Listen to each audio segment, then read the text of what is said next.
Now, into the ticket office of Disneyland. Oh boy, let's do this. Don't think the CIA is going to be trying to hack your second-gen iPod. I didn't think so. There might have been a lot of illegal music on there. I wouldn't doubt it. But, I mean... You were supposed to bring death to the flagships, not join them. That's a pill with two screens and it's open and you gotta swallow it. iTunes is a constant source of embarrassment. Behind-the-scenes camera crap. Here, tell us about courage, Phil. Tell us about courage. I am Nadella. I can't do it anymore without laughing. I was going to do the whole thing. Welcome, everyone, to the Calling All Platforms podcast. I am your host, Wes, and I'm here with Landon. Very good, yes. And Caleb.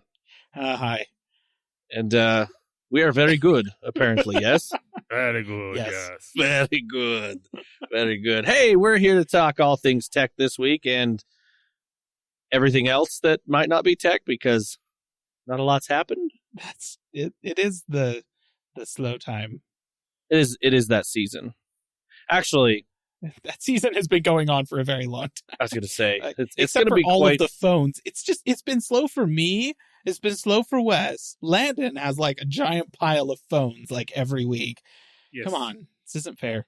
Well, to be fair, I mean, there are some things that are happening right now in the gaming sphere. So right now, obviously, Quakecon, that is going currently. They've been doing their Quake Champions. They have released little tidbits here and there, but nothing huge for announcements or anything.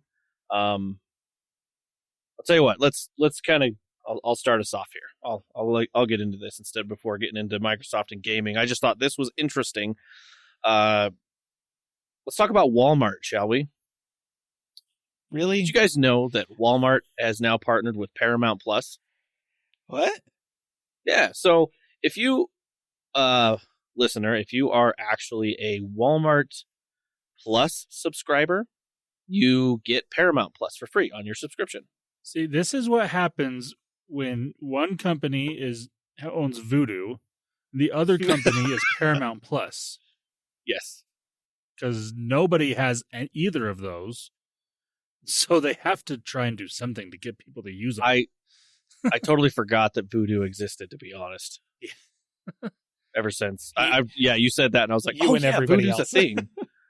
I totally forgot about that. But Paramount Plus, I do have Paramount Plus. See, I'm just now finding out that Walmart has a subscription service. So, okay. That's been a thing for a while. It's a subscription service. Let's see. Bring it up here. So it's like the service provides free shipping on orders. Yeah. No minimum orders, saving on gasoline, fee-free grocery delivery, things like that. It's basically Amazon Prime. It's just basically Amazon Prime for Walmart. Yeah. Weird. So that's bizarre. So that's what it is. I mean, I've heard the people that do have it, they like it. You know, the Walmart Plus thing, and they use it. And so now you get the Paramount Plus with it. So, you know, of all the people in the world who you would think would have a Paramount Plus subscription, I feel like I would probably be pretty close to the top of the list because that is the only way to watch Star Trek right now. It's true. And they let me know all the time. I am like 99% positive that the only people subscribed to Paramount Plus are people that signed up for the free month and then forgot to cancel it, and people who are watching Star Trek. That's it. I am pretty sure that is it. No, I don't watch Star Trek. But what I watch is the old Nickelodeon cartoons, like Doug and Ren and Stimpy and, you know, all the old Nicktoons. Because some of them I'll watch with my kids. Obviously, I'm not watching Ren and Stimpy with my kids. But Doug, old SpongeBob, things like that.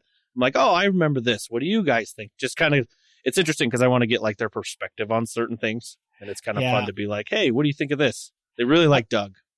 That's fair. And like my kids, I did that with Disney Plus. My kids, turns out, cannot relate to Pepper Ann at all, which is fair. They're a little bit young for Pepper Ann. Pepper Ann. But also, I don't think they'd like Pepper Ann was a product of its time, and I don't think it works at all. Like I was watching it, I'm like, this theme song still slaps, but everything else about this is super weird by today's standards. But Recess, They were Fantastic. skeptical going into Recess, but after like 2 or 3 episodes, they're all like, "Can we watch another one?" And I'm like, No, that's cool. yes, you can. Recess is a good one. It's great. No, also, I'm kind of a fan of stupid humor, and so Beavis and Butthead is on there. So that one's my guilty pleasure. Sorry, that tracks. Actually, I would have guessed that. Yeah, genuinely. So, what does that mean? Hey, No. stupid humor, love it. Anyway, so Walmart Plus subscribers, you can now get the Paramount Plus, which, I mean, sure, streaming service, why not? Next thing I did want to bring up, actually, it's kind of big.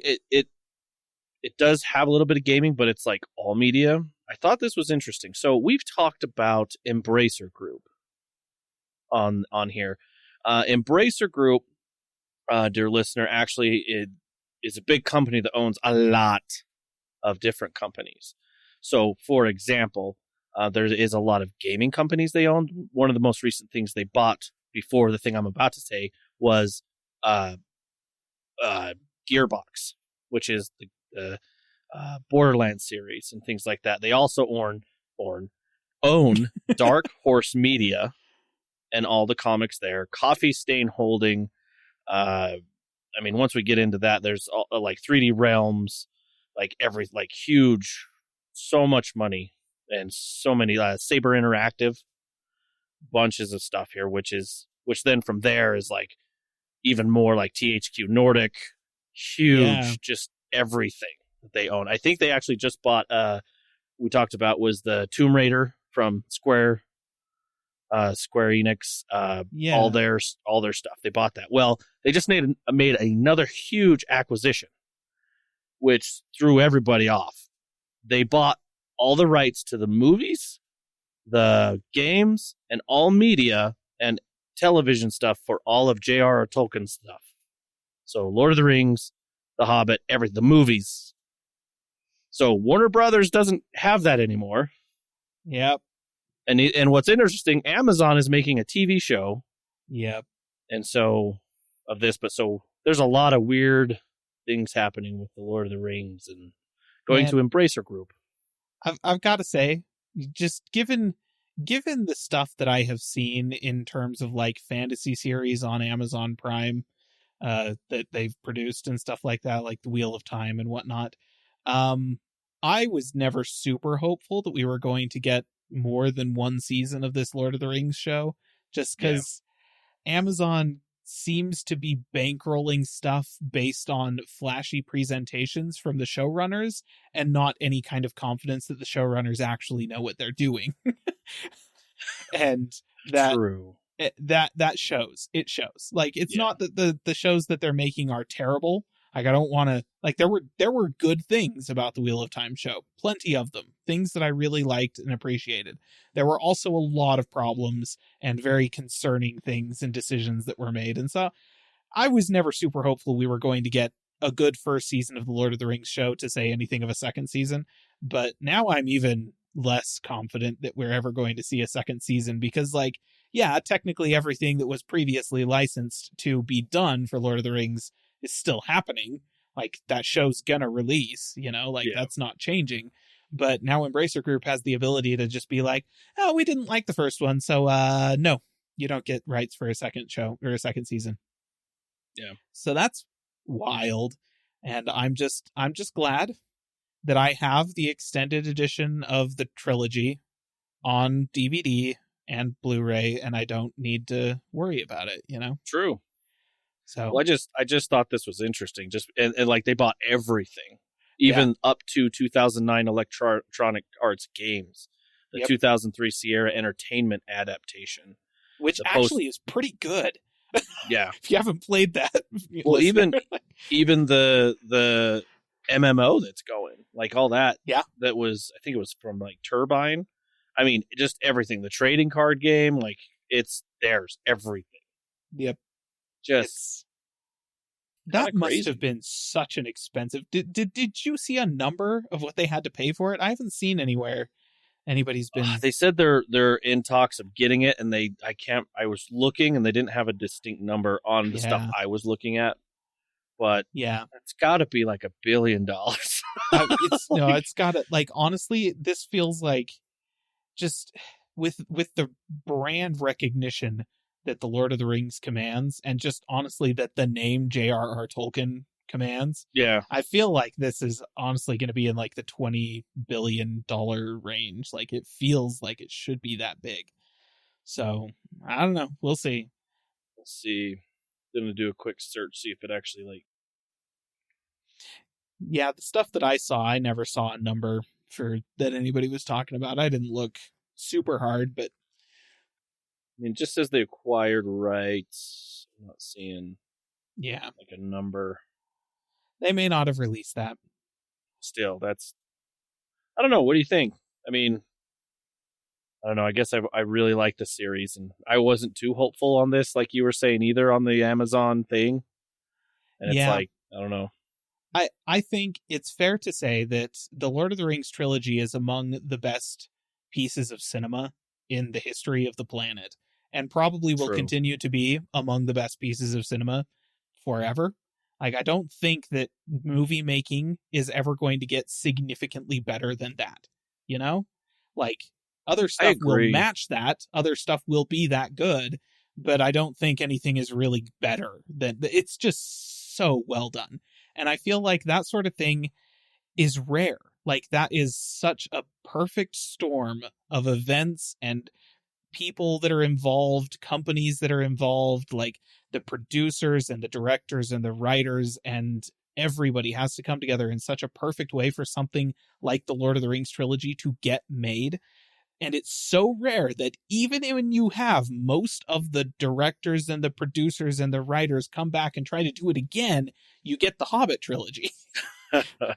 Yeah, but I don't know. Has some good moments, but it's just way too bloated for its own good. So I think that if they had that, what was it, 9 years? Was it? Or how many years? It probably wasn't 9. It was, how many years did they do the trilogy? So if they had that much time with the Hobbit, I bet they could have. But well, they started working on the trilogy, like Peter Jackson and Fran Walsh and Philippa Boyens started working on like the script and the story and stuff for it, like years before they were able to actually get it greenlit. But so even longer, once they had it greenlit, it was a matter of like 2-3 years, and they were like, okay, we're filming, and then they filmed it all in the space of a year, like the whole trilogy, and then launched it. It's just that by the time The Hobbit happened, the studio had it in their head that it needed to happen a certain way in order to be profitable, and they were wrong. But my point is really that you're not going to see, like, just because those movies were Lord of the Rings is not the reason that they're so good. You know, the reason that they're so good is partially because, the Lord of the Rings has an interesting story to tell with good characters and stuff like that people kind of latch onto and really like, and a really interesting world that people enjoy. But also good writers, good actors, good directors, good production, good, the producers themselves were willing to kind of keep their fingers out of the pie and stuff like that. All of that had to coalesce into just such a perfect way in order to get Lord of the Rings out of the other end. Yeah. And that doesn't happen. That does not happen very often. So, like, even with the best wishes in the world, the Lord of the Rings TV show was never going to be as good as the trilogy. Like, nothing is ever going to live up to that. At some point in the future, some idiot at, I guess, Embracer Group now, not Warner Brothers, is going to be like, let's remake the Lord of the Rings trilogy. They're going to do it because they're tone deaf, and everybody's going to be like, why are you doing it'll be, listener, if you were paying attention on Twitter a couple of years back when somebody, an executive at, I think it was Lionsgate, was all like, ooh, I just read this script for a remake of The Princess Bride, and I'm not going to spoil anything, but let me tell you, it was great. And the entire internet imploded. Like, I actually didn't know that happened. Nobody on Twitter wanted a remake of The Princess Bride. It's one of those films that is honestly pretty much perfect. You can't do a remake of The Princess Bride and have it be better. Right. It just won't happen. I did see somebody point out that actually you could do a sequel to The Princess Bride that would be very good by sort of like not doing a sequel to the story of The Princess Bride. Like it would actually be a remake of what happens within the book itself. But the sequel portion would be like the framing story of the grandpa reading the story to his grandson kind of thing who's sick, and just kind of have it be like a different situation where like I'm trying to remember it was Queen Latifah. They're all like, if you have Queen Latifah like at work talking about how her granddaughter is sick and she's going over that night to watch her, and like, you know, what can she do to make her granddaughter feel better? And then Fred Savage, who was the kid in the original movie, is nearby and is all like, oh, I've got a great idea, and hands her the book and is all like, you should read this book to her. And, you know, that's what my grandpa did for me. It was great. And so then she goes, and then it's the movie is then the story as seen through the eyes of Queen Latifah's granddaughter as narrated by Queen Latifah, which obviously changes a lot of stuff about this, like the way the story is presented and that sort of thing. But it's still, that's a sequel, not really a remake. So like you can't remake these things. Yeah, but that's a little bit smarter on the writing, like to do that. So, you know. Yeah, and like that one would be interesting, but like, you know, I don't know. It still could flop. It still could be terrible, but at least if that's terrible, you know, the studio wasn't trying to replace this fundamentally perfect thing on the other side. So I don't know that Embracer Group buying Lord of the Rings rights is really going to change anything. Like, I still think at some point in time, they're going to try to remake the trilogy. It's going to be awful. Everybody's going to be like, why did you do that? These movies were fundamentally perfect to begin with. And whatever, they're still going to keep churning out other TV shows and games and mobile games and stuff like that, kind of at the same rate that they've been doing over the past 10 to 15 years. Yeah. I don't feel like that's going to change. And I don't think the qualities, it's not going to be affected, you know? It'll just be the same. So if you're happy with the way Lord of the Rings stuff gets produced now, listener, I don't think you have any reason to be concerned about this. Yeah. I don't think there's much of the concern. I just thought it was interesting. Yeah. It's like, I mean, that's huge. It's pretty random. Like, you don't typically hear about this kind of purchase because most of the time when people purchase like, oh, the video game rights or the movie rights or whatever to a series of books, nobody pays that close of attention to it. But Lord of the Rings, yeah, we notice that. Yeah, that's a big one. So anyway, that's kind of what's happening there. We can go ahead and we'll move on. I don't have really much on Microsoft side news itself on there. I do have a little bit of the gaming on there, nothing huge, but we'll get into that later. Landon, what you got for us? I have actual Google news. Woohoo! It's been a minute. And this isn't hardware, which surprising, I know. That's usually what I talk about this time of year is hardware because all the hardware comes out this time of year. Yeah. No new phones this week. Thank goodness. But there is some new software. Android 13 is now officially available to download. Wes, have you downloaded it yet? No, I didn't think so. No, I didn't. I didn't even wait for the response because I knew the answer already. Oh, come on. Look, I'll look at it right now. Let's see. Can I even download it? Sometimes it doesn't even tell me. Well, because you need to go look for it. You're just supposed to do this. Come on, Wes. Anyways. Come on. We've already talked a little bit about what is in Android 13 a couple months ago when it was talked about at Google I.O. But I just want to mention a few key features that I like from this new update. One of which is in the notifications sphere. They're now going to have opt-in notifications. This is similar to how it is on iOS, where when you download a new app and you first open it, it will ask you if you want to get notifications from this app. This previously in Android was an opt-out type thing, where you had to go into settings and say, no, I don't want notifications, which actually it wasn't that difficult because usually you would get your first notification from the said app, and at the notification, you can swipe to the settings for that app to turn those off or not. So it wasn't that much more difficult, but this is just making it even easier. When you open the app, it'll ask you, do you want to receive notifications from this app? You can say yes or no. Awfully nice. Yeah. Another cool feature that I don't necessarily think is going to be super, like, I don't think a lot of people are going to use this, but I still think it's really important, is the ability to choose the language on a per app basis. So in individual apps, you can change what language you're using that app in. The example that I've seen the most, and one that I previously talked about in another episode of the podcast, was in a messaging app. Say you have family that lives in a different country or primarily just speaks a different language, and if you want to be talking with them in that language, you can do it you can go into that app and make it so that app itself is in a different language than what you may primarily speak or what the rest of your phone is using. And I really like that. I think it's really cool. Oh, that is cool. And then the other one that I've been seeing more of recently is they now have a clipboard editor. So if you are to, like, say, copy and paste something, after you copy something, it goes into your clipboard, and then you paste it somewhere, and then it goes away. We had this discussion. Did we have this discussion, or did I hear it on different? I don't know. Anyways, it's been there for different, like the clipboard. It's been issues with that on both Android and iOS over the past few years. But both are fixing things, and that's good. But this new feature is a clipboard editor. So if you copy something, you can go into this little, it basically looks like a notes type app. You can go in and edit whatever you copied if you need to. You don't always need to, but sometimes you accidentally copy either too much or not enough or whatnot. And you can go in there, quickly edit it before you go and paste it somewhere else. That's kind of cool. Yeah.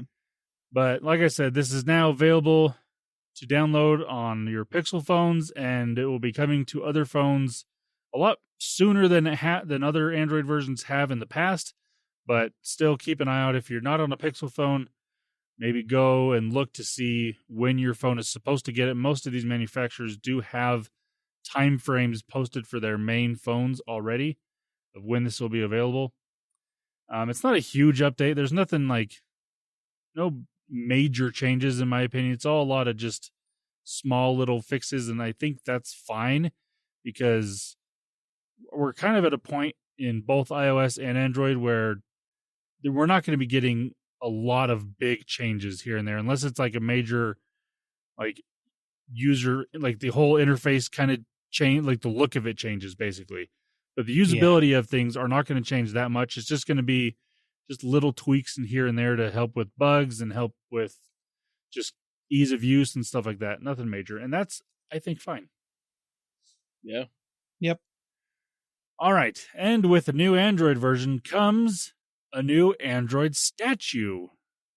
Now, the Android 13 statue is interesting, to say the least. It's kind of, I think it's supposed to be a swing. But what it is they took a 3, tilted it like on its side, and it kind of looks like a butt. Like, I mean, okay, listener, you need to go and just look for just type in Android 13 statue. You will find it.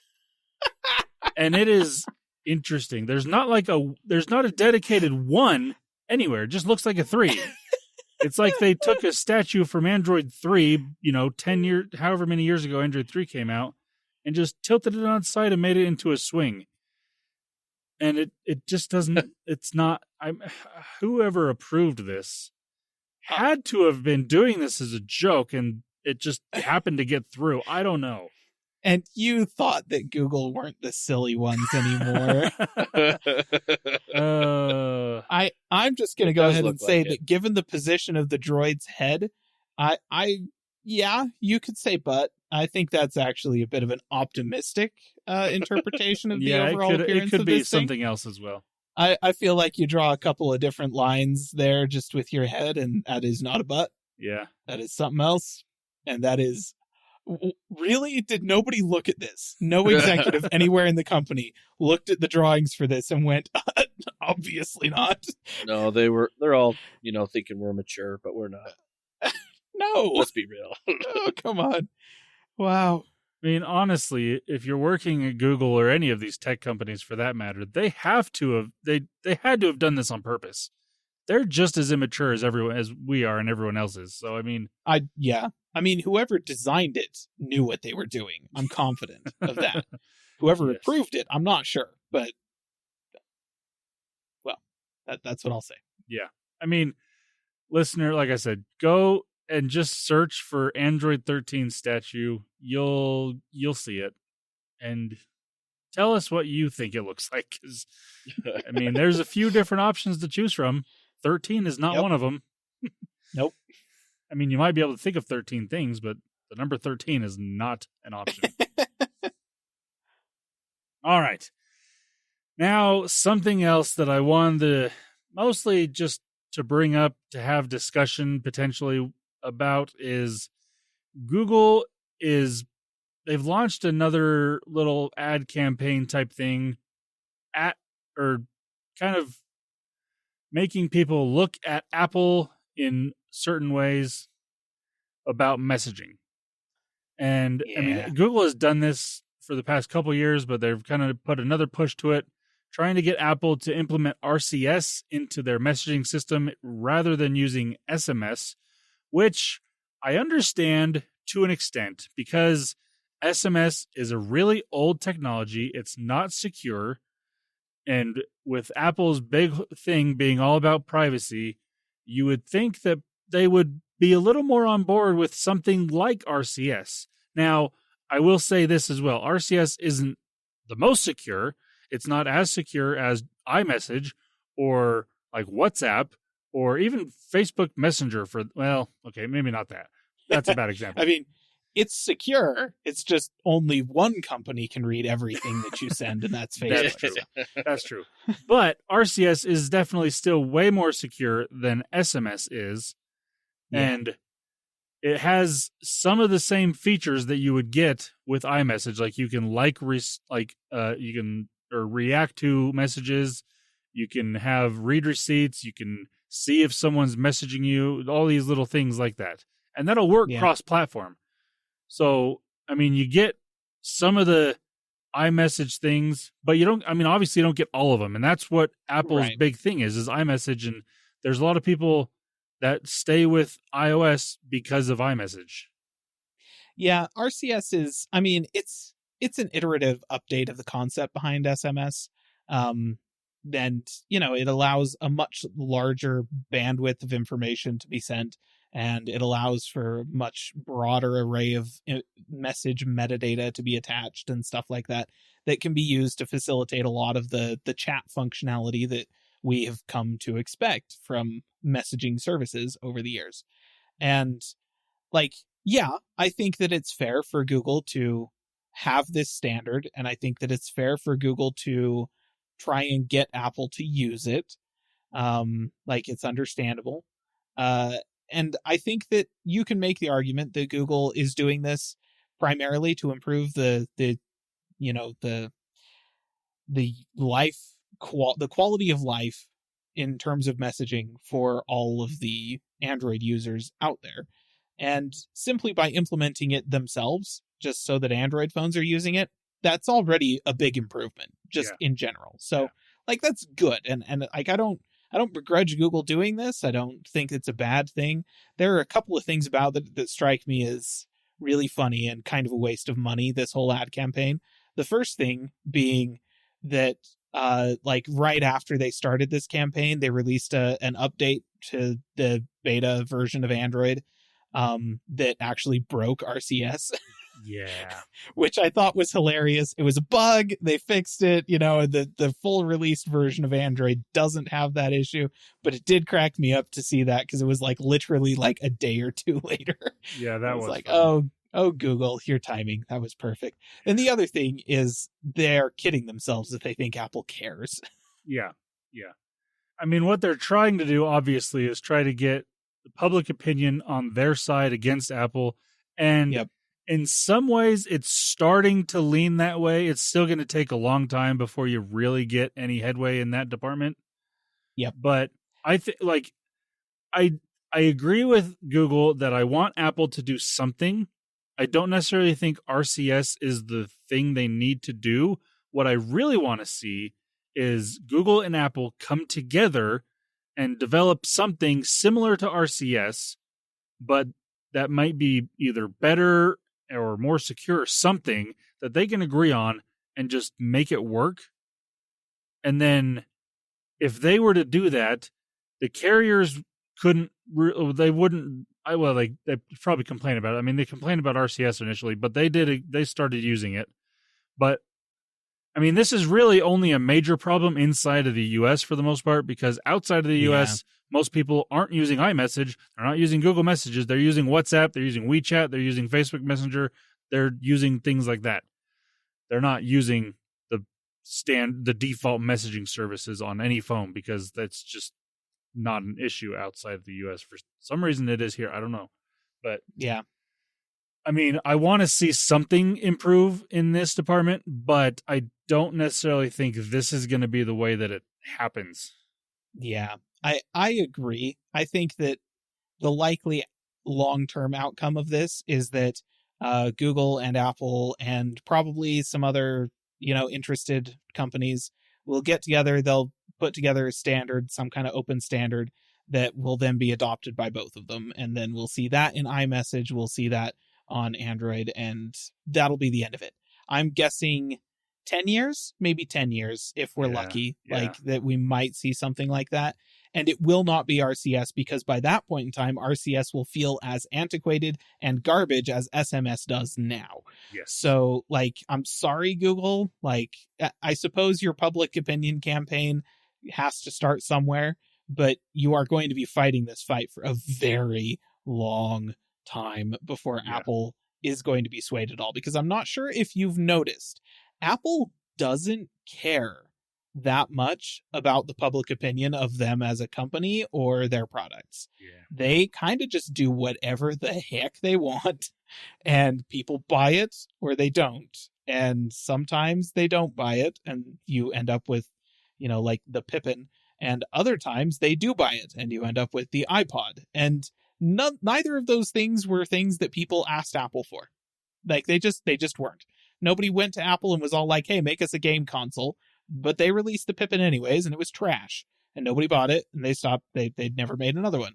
And nobody asked Apple to go ahead and, make us an MP3 player that, is does these weird things that no other MP3 players are doing and syncs only via FireWire. But they did it, and it took off.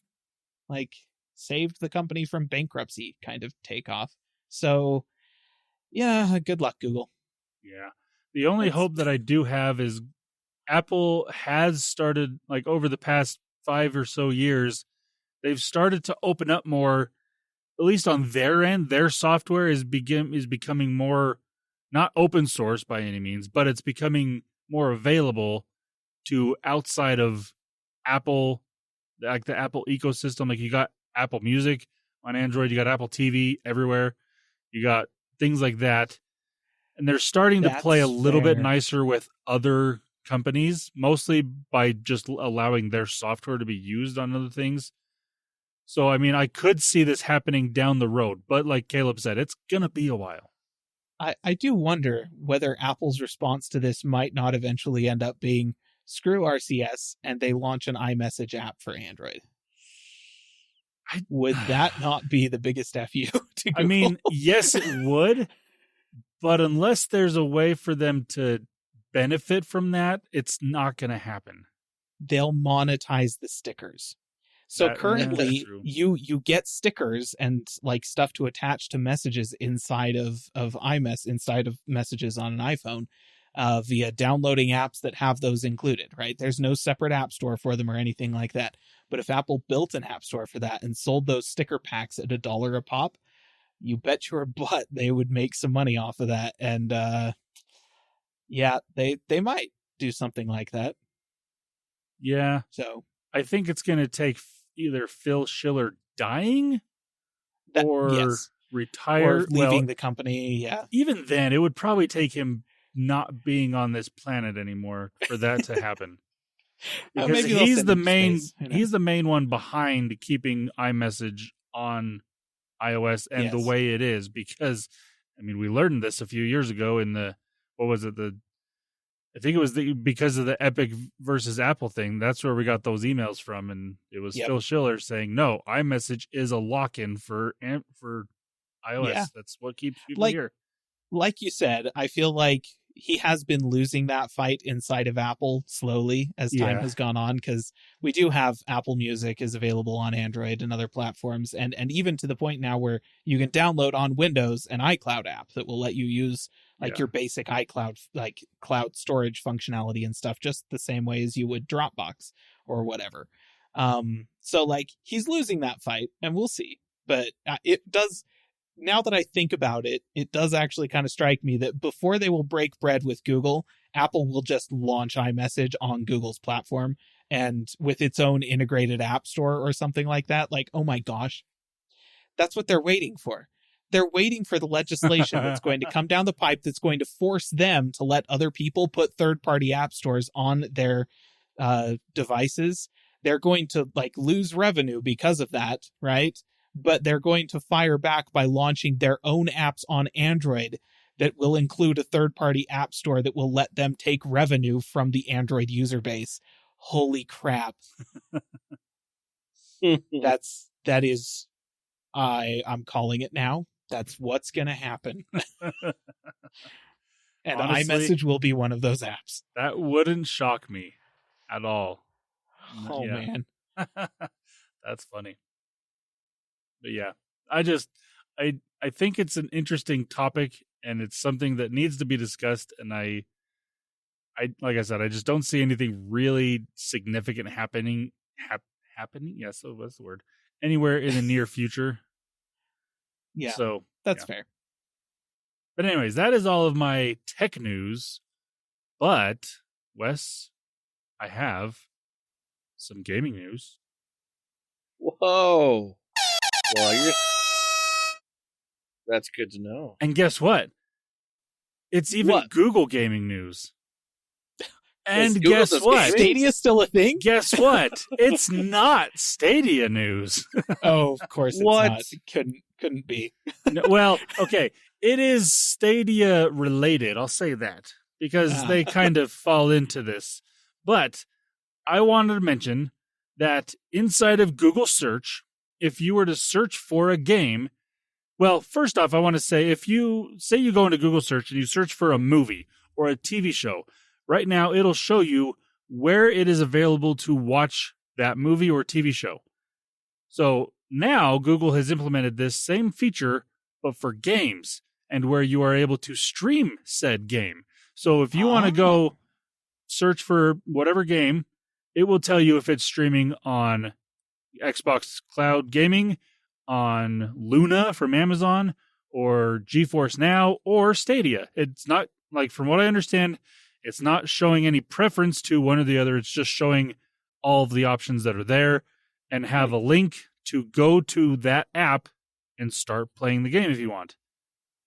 And that is a great feature. I mean, I use it all the time for movies and TV shows, like, because it's hard nowadays. There's so many streaming apps. Trying to find where to watch a show is not the easiest thing. So I just go to Google, type the show in, and then I'm like, okay, I have it here, here, here. Well, I have this one, so I'll watch it there. So being able to do that with games now is also, I think, going to be really nice. Yeah. When does that come out? I think it's already available.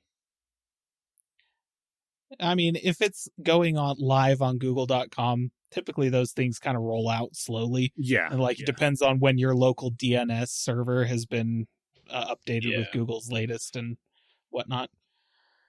I mean, that is cool. I mean, that's another reason for you to not use Bing, Wes. Wait, what? I said that's another reason to not use Bing. True. I mean, you would think of the companies, Bing would have done this first. They're part of there. Microsoft. Lay off of them. They're getting there. I can't. They're focused on a lot of things, like a big acquisition that cost $70 billion. Not the Bing developers. They don't care. Let's be honest. The Bing developers are trying to figure out how to just get search results to show up, Yeah, all three of them. like, in a useful way. Not all three search results. There's usually more than that, but all three developers over at Bing. Right, yeah. Yeah. Nice. Oh. They need care to be about updating it. Microsoft cares about their development team on Bing as much as Instagram cares about their development team for iPad. Yeah, you really don't hear Bing at all. I don't know. I think they need to change Bing's name. Call it Azure or something. It's probably a little better. Search on Azure. They should call it Cortana. See if that works. I mean people still know about Cortana, and Cortana's been dead for a while. Oh, actually, no. They need to name it Weapon now, right? Like The Weapon. the Weapon. The Weapon. No, but then you know what? It named itself later. So I know. It's which is the lamest thing ever. That was just like I'm sorry. That's the developers of Halo looking at the response of a very vocal but minority portion of their player base for Halo 5 and going, oh, psych, let's just roll everything back to 0 and we're just going to start over with Halo Combat Evolved. Just that's where Halo Infinite left us. Thanks. I'm over it. Just keep it coming, I guess. But anyways, now, like I said, if you want to find where a game is available to stream, go to Google. It'll tell you.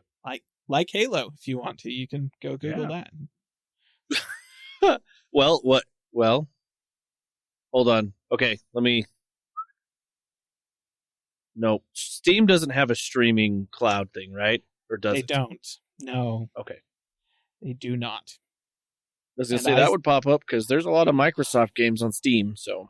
I suspect they're going to have a hard time starting one of those just because they have so many games on the service, but their license agreements with the publishers and developers are so different than what you would need for streaming. No, it's true. It's going to be really difficult for them to bootstrap something like that. At this point, if you want to play games in your Steam library, you totally can. There's quite a number of them that are available on GeForce Now.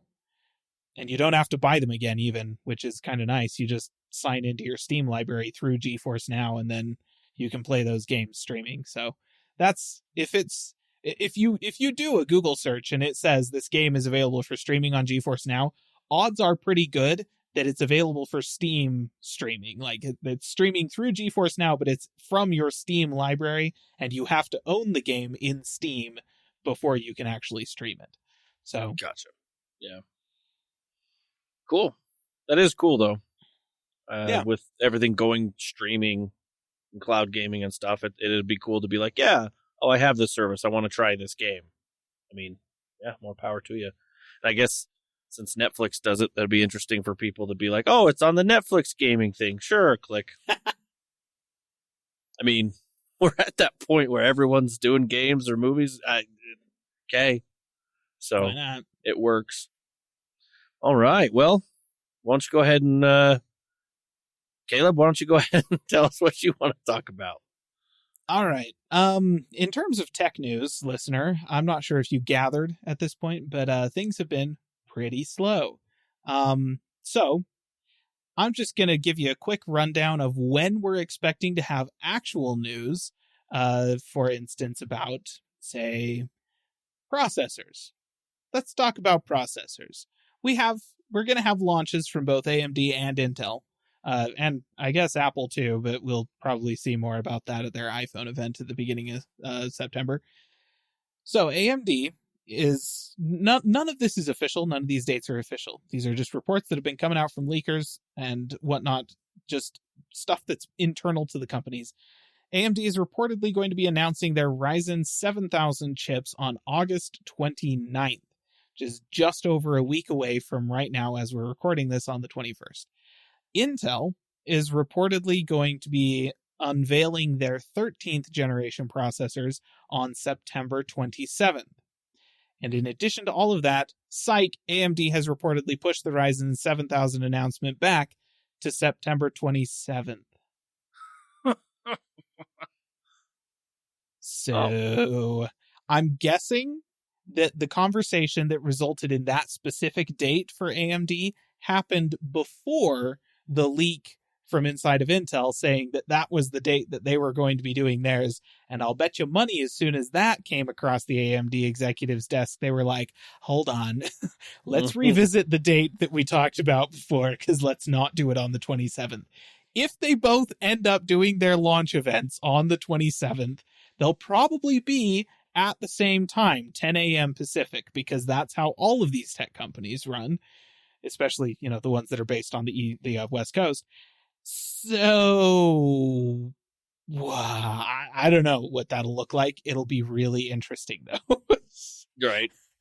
So, yeah, no actual news there. None of these dates have been confirmed. Nobody's actually announced anything, but, you know, there's some small drama in what we're seeing there. Honestly, Ryzen 7000 and Intel's 13th gen chips look poised to compete with each other quite nicely. So it's going to be like a good price competitive, like, yeah, let's see who's got the best of whatever, which will make it actually kind of hard to buy a processor, I guess, because it's like, I don't know which one is better for my specific use case. But at the same time, you probably can't get a lemon in the upcoming marketplace. So that's good. Like, we'll take it. But we're going to have to wait and see, based on their official announcements, exactly what that's going to look like. Gotcha. All right. My other piece of tech news was, again, another announcement from a company that is not necessarily like news. Tesla has, well, okay, I say Tesla has announced. Elon Musk on Twitter decided to tell the world on behalf of Tesla that they're going to raise the price of their FSD, or full self-driving version of Autopilot, by 25% starting in September. If you've already paid for it by then, you know, you don't have to pay the higher price. I suspect they're probably trying to do this to pay for the development of a feature that nobody is buying, because it's literally not full self-driving. It's literally not what it says it is. It's fancy cruise control. And it is a little bit ahead of like what Mercedes is doing, for instance, but not that much, quite frankly. Yeah. And it is baffling to me that Tesla continues to get away with calling it autopilot and full self-driving mode as if they have developed an autonomous vehicle. Listener, they haven't. There's still a steering wheel. There's still pedals. That's how you know it's not autonomous. So, anyways, just a note. Don't pay attention to anything that Elon Musk says on Twitter. That's really the news here.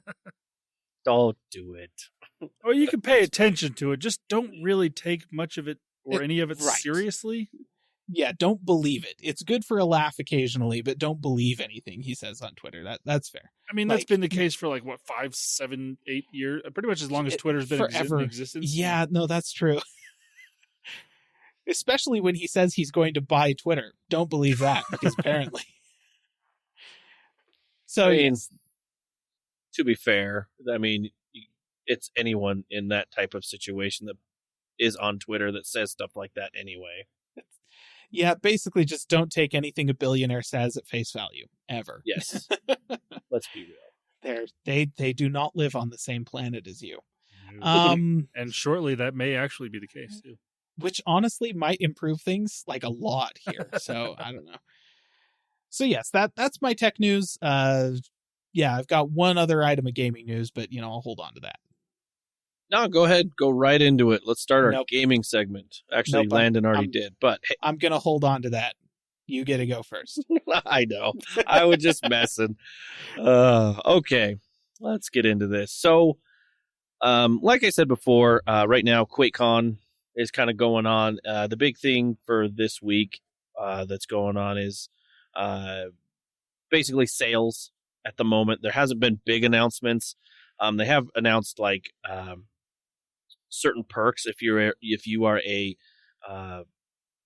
Game Pass Ultimate subscriber, PC subscriber on there.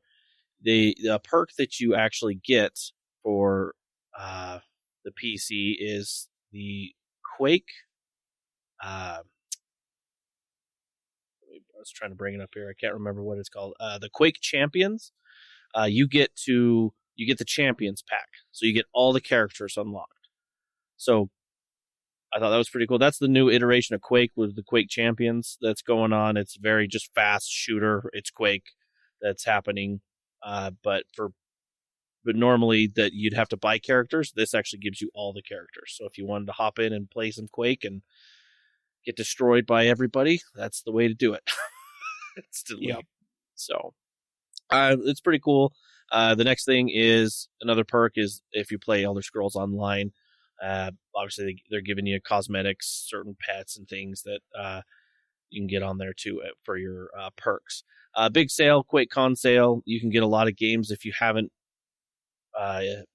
If you are not a Game Pass subscriber, if you will, and you wanted to actually buy some of these games, you can. For example, I mean, you can get any of the Wolfenstein 3. Wolfenstein's out. They're like $6 for the whole game. For all the history stuff. You can buy Elder Scrolls Online for $6. You can get Doom 3 for like $2. So just a big sale that's happening, obviously, with QuakeCon on there. So pretty cool stuff. Next week, I believe, is the Gamescom. I almost lost the name of that, but it's Gamescom. So we're assuming, but Xbox, like I said, will be there. They said that they're going to have more details and stuff, but last Gamescom, they said that wasn't going to have any big announcements. They announced the Series X, surprisingly. So that's not that big, is it? I mean, they kept that under wraps. Like nobody knew that was going to happen, which was pretty cool. So we'll probably have a lot more gaming news after Gamescom. I mean, with that, there may be some Quake stuff. There's been I try to dig deep a little bit more into QuakeCon stuff. If anyone, like, they had a lot of developer videos and things you can watch, and every one of them, like id Software is even like, yeah, we're working on something new. Can't say anything, so it's like, okay, don't know what it means, but it's gotten to the point where I'm kind of sick of developers being like, oh, here's this thing we're working on, and it's like a million years off in the future. Like, Metroid 4 is a thing, supposedly. If you believe Nintendo, I'm not sure I do. Starfield was teased way too early, and at the same time as Starfield was teased, they're all like, oh yes, the Elder Scrolls 6, definitely a thing that's coming, that's happening. It's like, yeah, baloney, bogus. And then last year, freaking EA is like, oh yeah, Mass Effect will continue. We saw that you guys didn't like Andromeda, so we're making Mass Effect 4. That's totally a thing that will exist and will happen as soon as we get somebody at BioWare to return our emails. Like, it's not... Yeah. Whatever. Sure. I would prefer if the game companies would tell us about the games when they actually have something to tell us. And so let's just hold off on announcements until then. And if that means that we end up with stuff like QuakeCon that is just, it's an esports tournament basically for Quake because there's nothing really else to talk about, that's fine. Yeah. I'm chill with that. I mean, it's good celebration. It really is for people that like Quake, because that's still a huge... People like Quake, the group of people. And Wolfenstein and all of id stuff. Honestly, if you need to have a BlizzCon that is literally just like the esports stuff, the cosplay competitions, one-on-one chats with the developers, and you can go to booths and do that stuff if you're like in person. And then basically they have like a 30-minute rundown of like, we made these updates to the beta version of Diablo 4. That's it. That's cool. That's fine. Yep. You don't need to tell us crap that's all like, yes, StarCraft 3 in 10 years. No, what? Guys. Yeah. It's cool. I feel that way with similar like that is like Fable when they announced it with a trailer. And now I'm like, every time I'm like, give me something. Give me. It irritates me when I don't see nothing. Yeah, so like honestly, thank you for just at QuakeCon, thank you for just having the esport and being like, yeah, sure, there's some stuff's on sale to celebrate Quake and id properties and stuff like that. Like, nice. It's a good convention. Good job. I'm sure they probably did have a cosplay, like, dress up as the Doomslayer or whatever kind of thing. I don't know. Like, yeah, I didn't watch. I didn't see a lot. Doom There's guy not... cosplay, is that a huge thing? I have no idea. But sure, like, do your convention, celebrate your game properties that bring people together. That's awesome. You don't have to have some kind of groundbreaking announcement at these conventions just to get media presence and attention. Like, yeah, just do the con. It's cool. Now, those of you that like to play older id Software games or older Bethesda games that's on the PC, they have actually released a bunch on PC Game Pass that, if you're interested or have played these, so they added more Elder Scrolls, but it's like like older ones. So like they've got Elder Scrolls Legend Battlespire. They've added that to Game Pass. They've added Redguard, which is an Elder Scrolls one. It's an older one. They also have added Return to Castle Wolfenstein. Oh. I played that one a lot back in the day. That was like the most generic entry in the franchise, I feel like. Yeah. They also added Quake 4 and a bunch of other just older games. I know they've had like Hexen on there for a while, and obviously that's not that, but it was like that era with that same engine of Quake engine and stuff and Doom engine. Yeah. But yeah, if you're feeling like you're a little retro, you can hop on there, and it's right there on there. You can install it if you're a PC Game Pass subscriber. PC Game Pass as well as Game Pass Ultimate. So I thought that was pretty cool. So we'll see. That's kind of really it for the gaming news. Like I said, it's after Gamescom. We'll probably have a decent amount of certain news, like more on games, more seeing more developers. But you never know. There could be that hidden. Oh, by the way, here's this, and it's releasing now. Who knows? We'll see what happens with that on there. So that's really all the game news I have. Let's go ahead and give the time over to Caleb there. What you got for us, buddy? All right, listener, I'm going to need you to bear with me for a minute, because the things that I'm about to say are not going to sound like they're gaming. They're not going to sound like they're related to anything that anybody has been talking about, but you need the context, okay? So, this past week at hacker convention DEF CON, modders demonstrated a jailbroken John Deere tractor. Okay? John Deere has famously spent years and years locking their tractors down in a way that would make Apple gasp in shock. Okay? Ridiculous anti-consumer behavior from John Deere, and they're an outspoken opponent to the right to repair bills and everything. Again, like everything we have ever said about Apple's need to lock down their devices and keep people from being able to repair and upgrade their own devices and that sort of thing. Everything we have ever said bad about Apple in that regard applies tenfold to John Deere. All right. They are the original jerks in this space. So this means that for a John Deere tractor, for instance, basic repairs require costly service calls that take ages to happen sometimes, locking down a farmer's equipment such that they cannot use it to generate income that they then have to spend in order to pay to have that equipment fixed, when they could have done the repair themselves relatively quickly, or gotten a local repair like service shop out there to fix it without having to wait for the John Deere dealer to actually take care of it. So This jailbreak that they demonstrated at DEF CON bypasses Deere's lockdown. It enables farmers to repair their own tractors and then disable the software lockouts that would have prevented them from running after an unauthorized repair. Essentially, if you repair a John Deere tractor, you fix it, whatever the problem was. If the tractor detects that you've done that, it will shut itself down, and then you have to call a service tech to come out and reset the thing, and then you have to wait. You have the costly service call, the whole 9 yards.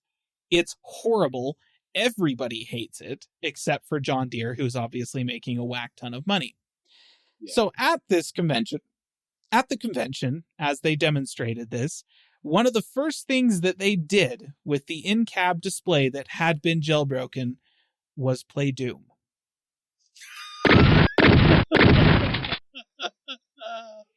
Doom modders are everywhere. Yes. Doing everything. In this case, doing the Lord's work. I'm sure everyone can agree in throwing a middle finger to John Deere over this. This game that caused politicians to try and eliminate this game violence thing. Look at the good that this is doing. Exactly. So that is this week's installment in Doom modders are just the best. I don't know how you can say anything else. Yes, now we have run Doom on a tractor, but in addition to just the technical hurdle of running Doom on a tractor, which honestly with something like a CNH tractor probably is a lot easier than a John Deere tractor, but yeah, it still requires the same kind of reverse engineering of the interfaces and stuff like that on the display in order to figure out how to get the code to execute in the way that you want it to. It's still going to be the same problems as Doom modders have been solving to get Doom running on crap like ATMs and all of these other things that they've been running Doom on for all of this time. So, this is kind of old hat for Doom modders, just getting Doom to run on stuff. Yeah. But in this case, the fact that the method that they're using to run Doom also jailbreaks the tractor in a way that will allow farmers to do their own repairs on the machine that they paid $200,000 to $300,000 for. You know what? That is a new level of awesome for Doom modders. So good job, Doom modders. Never change. You are the heroes that we need. Oh my goodness, I was not expecting that, to be honest. Yeah, that is absolutely there. There is good in this world, and you heard it here. Going back to what I said, if these people, because I just listened to the Doom book, not the Doom book, the id Software book that someone did a book on John Carmack and John Romero and the early, anyway. And so you bringing that up, and it's hilarious to me because it's just oh man, how much controversy obviously Doom and other games have caused, and they were big in that, but that yet we still have this. If those people or us could have seen what Doom would become, yeah. Hey dude, I got this sweet pencil sharpener. Yeah, can it run Doom? No, it's trash then. It's crap. It's garbage. Oh my goodness. It's amazing. I think maybe the most amazing thing to me about it is that if you had talked to, say, John Romero at the time, especially John Romero at the time, and said, do you think that the Doom is going to spawn a franchise? Do you think that this is going to change people's lives 30 years down the road? He probably would have said yes. John Romero expected sequels, reboots, remakes, movies, right. TV shows. That was the expectation John Romero had for the franchise. That was also the expectation John Romero had for, what was it that he went off to make after? Daikatana. So John Romero doesn't always know what he's talking about, but he would have been right in the case of Doom. Absolutely, he would have expected that. But I think what they would not have expected is 30 years down the road, would you be surprised to hear that people, literally thousands of people, are still trying to get your game to run on every conceivable piece of computer hardware on the planet? I think they would be surprised by that. I don't think anybody would have predicted that. It's so funny because in the book, they talked about how, I think it was John Romero, he's like, yeah, we need to get this engine out. We need to license it, do all this stuff and make this happen. And then I'm destroying the actual story, but there was four guys. And I remember the two Johns. I can't remember. It was Anthony and Tom or anyway, one of them, the other ones was no, we need to be careful of this if we do this because, what if people make something and we don't get money from it? And I just remember they said Carmack's no, this is the hacker way. Give them the source code. Let's do this. Let's make it. What if we didn't do that? You know what I mean? I don't know. Yeah, that would be so different. What would we be running on tractors now? I know. System Shock or something? Like, I don't know. Oh, man. It'd be such a different world. It would. Instead of killing demons, we'd be killing zombies. Is that what they had in System Shock? They're kind of zombies. I don't know. Something. Tech zombies. No, they would put Angry Birds on tractors. Oh. No, I'm not as sad cool. now. That is another game that is just everywhere. It is, True. but it's monetized everywhere, and that's the thing that makes me sad. Yeah. Man, good news, Doom modders. Yep. Like we said, don't change. Yep.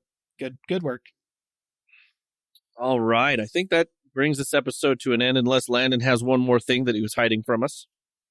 No, I mean, I was just too excited. I couldn't even hide the one thing that I did have. I jumped ahead, and, It's all right. I That's let fair. you. It happens.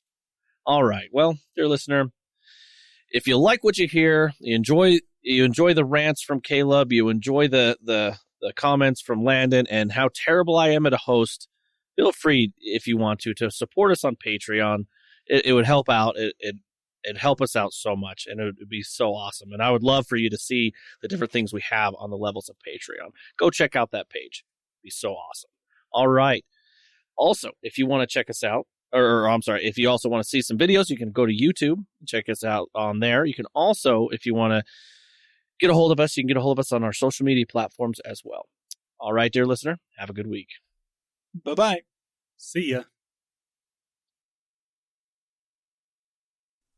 Calling All Platforms is a production of Supporter Sound Studios. To learn more about how you can support the podcast, go to www.patreon.com/callingallplatforms.